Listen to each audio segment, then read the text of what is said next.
Bienvenue, bonsoir à tous. C'est l'heure de l'information sur RTI 1. Le vice-président de la République, Thiemoko Meïlie Kone, a reçu les ambassadeurs d'Espagne et de Turquie en mission en Côte d'Ivoire. Au centre des échanges, le renforcement de la coopération entre la Côte d'Ivoire et leurs pays respectifs. Il a été élu président de l'Assemblée nationale de Côte d'Ivoire le 7 juin dernier. Adama Bictogo est donc le nouveau président de l'Assemblée parlementaire de la francophonie APF. Il succède à ce poste à feu Amadou Soumaoro. Il est arrivé à Rabat, la capitale marocaine, pour prendre part à la 28e Assemblée régionale Afrique de l'APF. Les travaux vont se tenir du 23 au 24 juin et préparent l'Assemblée générale de l'institution parlementaire prévue dans les jours à venir à Kigali. Ici, en Côte d'Ivoire, le ministère de l'Hydraulique, de l'Assainissement et de la Salubrité était hier après-midi à la tribune du CUCG, Tout savoir, sur le directeur de cabinet du dit ministère, a déroulé la stratégie mise en place sur le suivi donc de cette saison des pluies. Reportage. Le ministère de l'Hydraulique, de l'Assainissement et de la Salubrité, invité du Centre d'information et de communication gouvernementale dans le cadre de la tribune Tout savoir sur. Le directeur de cabinet du dit ministère a présenté les actions menées en vue de réduire les effets néfastes des pluies depuis 2014, dénommées pré-saison des pluies. Le gouvernement a entrepris la construction des ouvrages de drainage et d'assainissement dans le Grand Abidjan. Des travaux des canaux primaires d'eau pluviale un peu partout.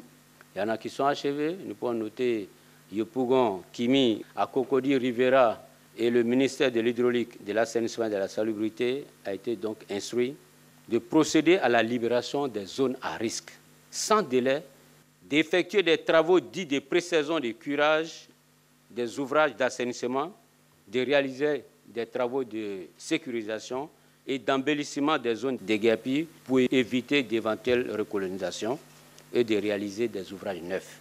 L'invité de la tribune, Tout savoir sur, s'est aussi prononcé sur l'opération de déguerpissement initiée par le gouvernement. L'objectif général visé reste la préservation des vies humaines lors de cette saison des pluies. Et plus spécifiquement, il s'est agi notamment d'informer et sensibiliser les populations sur les dangers de mort, d'évacuer les zones à risque identifiées, de sécuriser ces zones de guépis pour éviter leur recolonisation. Il convient d'indiquer que le travail d'identification de ces zones à risque a été mené en collaboration avec tous nos partenaires.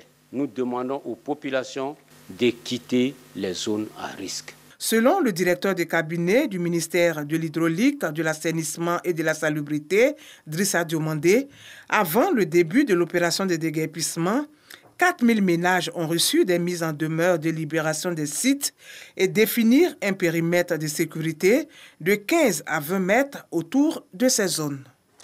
La Banque asiatique d'investissement pour les infrastructures fait son entrée dans le dispositif des partenaires techniques et financiers du secteur de la santé en Côte d'Ivoire.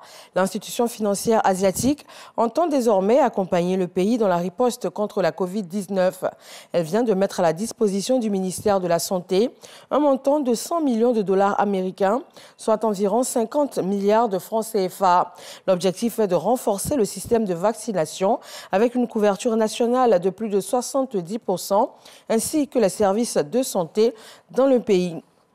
En religion, après 2 années de suspension pour des raisons de Covid-19, les candidats ivoiriens au pèlerinage à la Mecque ont pu reprendre le chemin de la Terre Sainte d'Arabie Saoudite.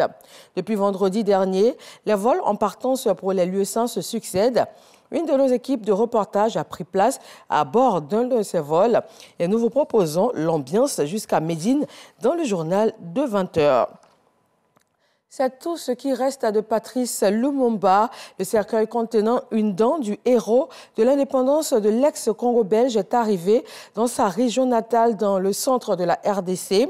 Avant, il a été accueilli hier soir avec les honneurs militaires. Ensuite, un défilé dans les rues de Kinshasa, suivi d'un cortège avant donc de décoller vers sa terre natale. Au moins 1 millier de morts et plus de 600 blessés. C'est le bilan provisoire du séisme de magnitude 5,9 qui a frappé le sud-est de l'Afghanistan dans la nuit d'hier. De nombreuses maisons ont été endommagées et des habitants sont toujours coincés à l'intérieur selon les autorités du pays. Merci de vous informer sur RTI. Un rendez-vous à 20 h.